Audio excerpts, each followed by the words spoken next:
జీవితంలో సమస్యలనేవి సహజమే. కానీ మానసిక సమస్యల వల్ల ఒక మనిషి ఎంత కృంగిపోతాడో రీసెంట్గా ఒక కేసులో చూశాను. ఒక 42 సంవత్సరాలు ఉంటాయండి ఈవిడికి. వాళ్ళ హస్బెండ్ ఒక 1 ఇయర్ బ్యాక్ ఎక్స్పైర్ అయిపోవడం జరిగింది. అప్పటి నుంచి కూడా ఆవిడ కంటిన్యూగా బాధలోకి, డిప్రెషన్లోకి వెళ్ళిపోయి ఇంట్లో ఎటువంటి పనులు చేయకుండా జస్ట్ అలా ఏడుస్తూ ఉండిపోవడం జరిగిందనమాట. వాళ్ళ పిల్లలు చాలా బాధపడుతూ ఆవిడని మన దగ్గర తీసుకురావడం జరిగింది. ఆవిడికి వాళ్ళ హస్బెండ్ ఎప్పుడైతే చనిపోయారో ఆ బాధ నుంచి ఇంకా బయటికి రాలేకపోతున్నారు. ఈ కండిషన్ని గ్రీఫ్ అని పిలుస్తూ ఉంటాము.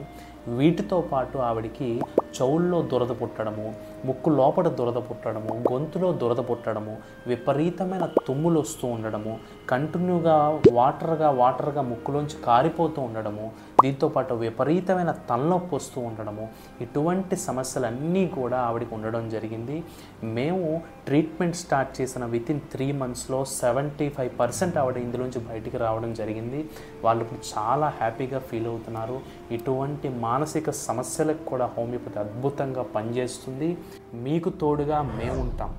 మీకు నమ్మకం మా మీద ఉంటే బిలీవ్ ఇన్ హోమియోపతి.